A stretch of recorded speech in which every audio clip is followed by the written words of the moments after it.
So I made my first feature film, Remember Us, with no studio, barely any budget, and just pure determination. And somehow it ended up on Amazon Prime. And today in this video, I'm going to be sharing with you exactly how I did it, the mistakes, the lessons I learned, and what it really takes to make your first feature film. No idea. As a single parent, no idea. But you choose them over me. Do I not matter to you? What more could you possibly want? Why am I doing this, Steve? You don't do it to make other people happy. You do it for yourself. I've had my life. Yours matters. You've got to fight while you're young. My goal is to be better than who I used to be. These things happen and life takes hold of you. Hello everyone, if you're new here, my name is Caitlin Boxall, and yeah, I'm going to be talking about my first feature film that I made. Remember Us was my first official feature film, which I did after my short film Behind Closed Doors, which I do talk a lot about in my other previous YouTube videos, which I will link across here for you. If you want to check that out, go ahead. But yeah, I wanted to talk about the mistakes, the wins, and how you can do it as well. You know, when I did very well with my short film Behind Closed Doors, I was like, oh, okay, what else can I do? And so Remember Us came along, and my mum helped me with a lot of the ideas of the script, basically wrote it together. And I was really intrigued by dementia because I'd never really seen any films just discussing dementia within Britain. So I thought, oh, I really want to do a storyline on that. But I also wanted to connect it to prejudice, discrimination, you know, racial justice and all that stuff. All the stuff that's going on in modern day society. A lot of the groundwork in terms of the research behind the script came from my mum because she was a manager of an elderly people's home. So she had a lot of experience with dementia and caring for elderly. So she gave me a lot of insight on how I could build the character of Mr. Miller. And one of the main scenes where the two main characters, Lucas and Mr. Miller, bond is the scene I like to call the teacup scene. And that came directly from my mum's insight to something that she experienced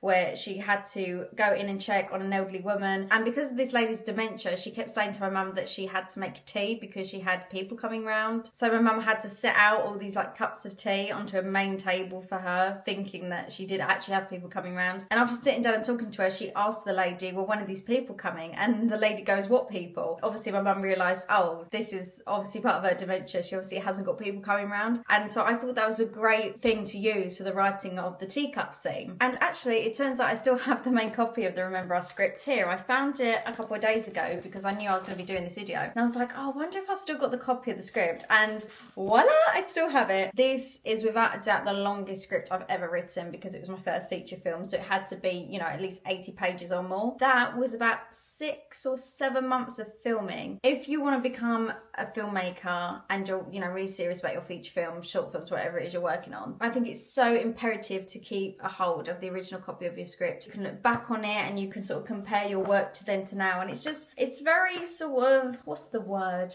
It's memories. It's like keeping an old drawing that you made when you was a kid. I have all that stuff as well. It's filling up a whole cupboard. It's just good to look back on, and also it's very handy on set, especially as the film director role or the script writer, either which. It's very easy for you to be on set and just scribble your notes down, and then you can literally show your actors, because you might struggle to be expressive with what you're trying to say to them, so you can literally just open your script and literally cross out things that you don't necessarily feel comfortable with anymore. You could be like, don't worry about that line, just go from that line to that line, and then they'll know. You'll be clear about what you're doing. One of the main things that actors really love to understand your project, to know whether they want to get involved or not, is to do a production pack. It is so helpful. I'd stress to you, if you're a filmmaker, do a production pack, because that is the groundwork, and a production pack usually comes way before you start a script. Your production pack is basically the groundwork of your research, you know, things you've looked into, drafting out very catchy synopsis of what your film is about. That is actually the golden book for your actors, and then of course you get your script, your paper screenplay that accompanies that. So it usually goes hand in hand. But yes, of course, and understandably, one of the main worries about making a film is money, finance. How do you finance a film? How can you afford it? I'm going to be completely honest, I'm not going to lie, I barely had any budget. I approached it with ambition because I really wanted to do it. It was something I was really passionate about. But of course, the money for Remember Us had to come from somewhere. Lucky enough, I had a lot of lovely connections, which was mostly influenced by my mum. But Remember Us mostly relied on crowdfunding of people that had donated to the making of the film because they felt passionate about the dementia subject. But the other helpful factor is that my mum had a lot of her own connections. I used my nan's house for the main filming location as Mr. Miller's home. Yes, I know I used my own nan's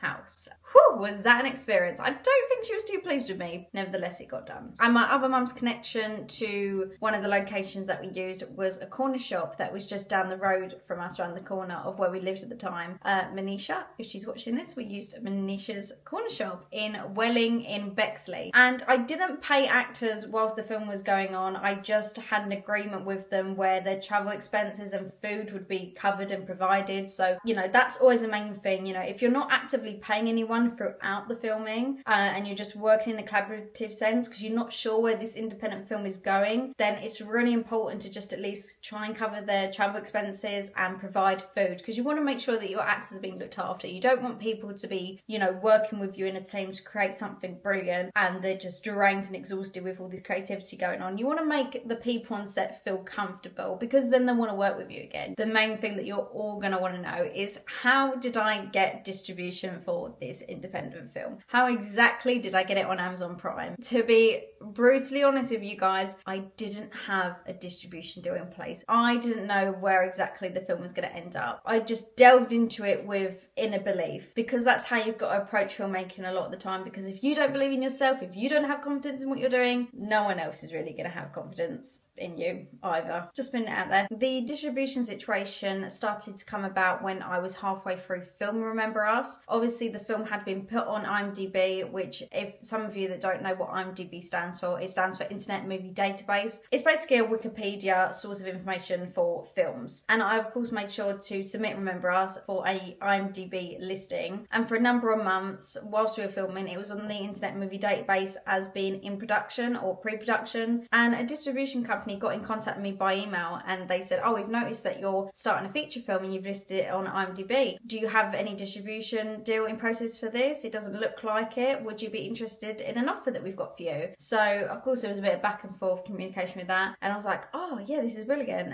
Obviously your first question when any sort of distribution company or production company contact you is you want to basically know what their intentions are in terms of where they want to put it. The other really great factor to the offer was that not only was it going to be put on Amazon Prime, but it was also going to be put on the Emirates airline service. They have a movie service when you're on the planes and you can just tap and watch whatever movie you want to watch during your holiday journey. And Remember Us is available on that. So not only is it on Amazon Prime, it's also available on planes when you're going on holiday under the Emirates service. The overall process with the distributors was, it was just basically a big long checklist of things that I had to make sure I had, because you don't just give them the 4K movie file of your film. You also have to fill out a checklist of all the little bits of documentation, what I call red tape. You have to clear a lot of red tape. You know, if you're just getting like third-party copyrighted music, then you have to reach out and you have to get music licenses for that bit of music that you're using. But there's many other things that is in this checklist that a distributor gives to you before they can put your film out and approve it to go out into the world. But yeah, that's all I have to say for today, folks. I really hope I haven't bored you. I hope you found this informative, and I really hope some of you aspiring filmmakers watching this can take something from this. I really do. But yeah, please do like and subscribe if you like this content that I'm putting out. I would really appreciate it, because engagement really helps channels like mine to grow. And of course, if so, I can keep pumping out content like this for you guys. But yeah,